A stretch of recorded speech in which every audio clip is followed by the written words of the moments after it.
I bid you welcome. I welcome you to my house. Welcome to my house.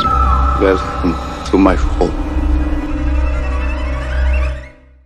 Hello horror hounds and welcome to my horror house. We are at our penultimate film in the look back through the vampire movies from Hammer Studios, and this is quite the wild card.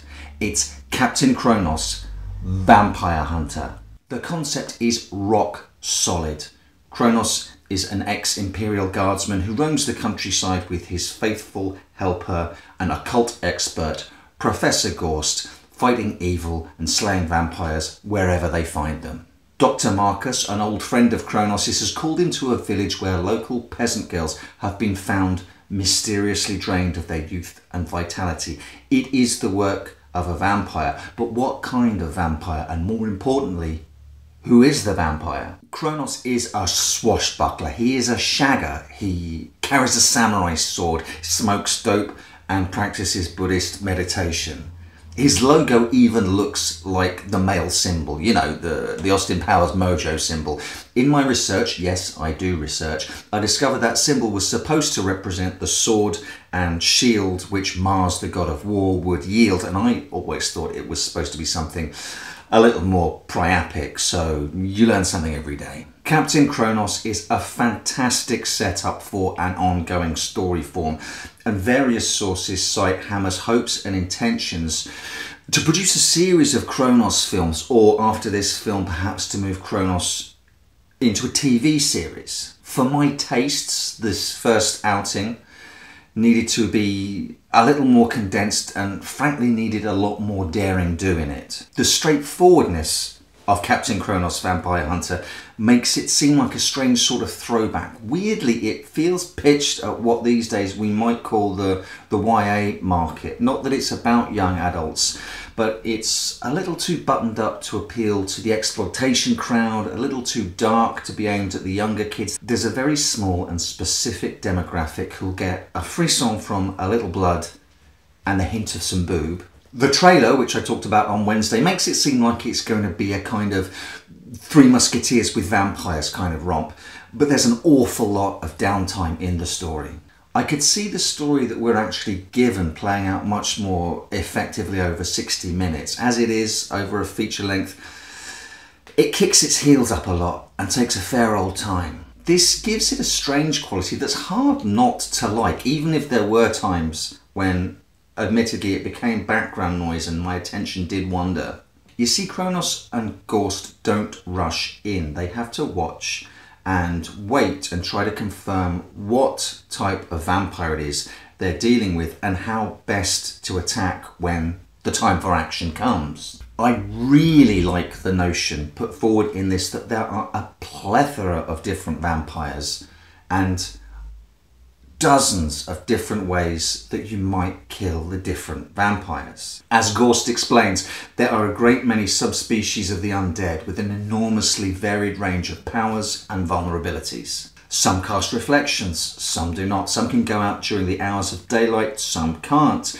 Some may be dispatched by a stake through the heart, while others must be burned or hanged or beheaded.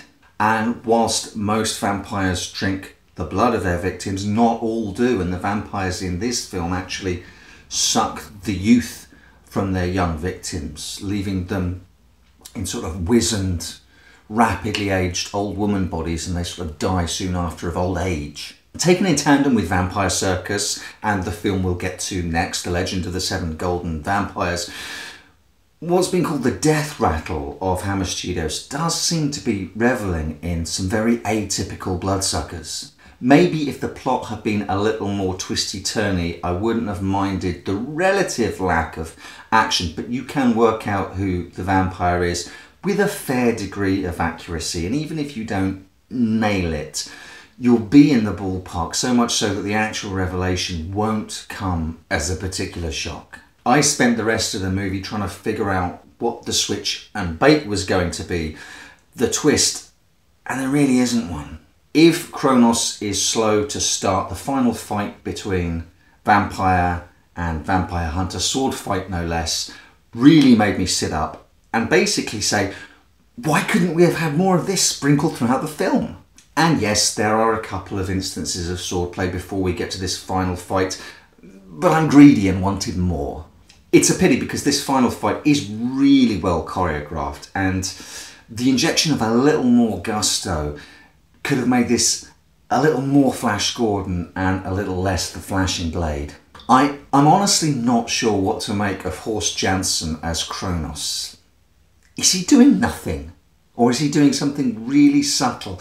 He's a laconic hero who can spring into action, and he has a presence which does snag your attention. I think I like his performance. I think perhaps he's doing something a little Clint Eastwood. It looks like he's doing nothing, but there is something there. John Cater is extremely engaging as Professor Gorst. He's Kronos' partner and academic who understands the science of vampires, the methods to detect them, identify them, and kill them. He's Giles to Kronos' Buffy.